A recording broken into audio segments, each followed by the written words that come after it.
What is up guys? Yan, tara samahan niyo ako magpapalit ng muffler dito sa DK Moto Shop sa may 10th Avenue lang. Yan si Kuya, yung isa sa mga staff nila.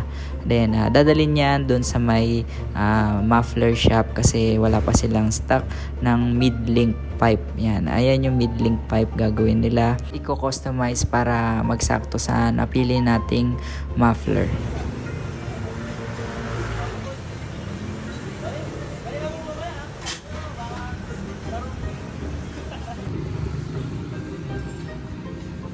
Then yung napili pala nating muffler is yung Zeus Crest Silver Titanium color.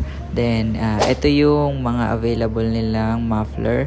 Then PM nyo lang yung page nila na DK Moto Shop. Makikita naman yan sa FB.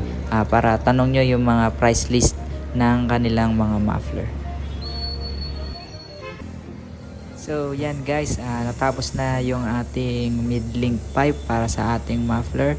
Then sound check na natin yung kinabit nating muffler na Zeus.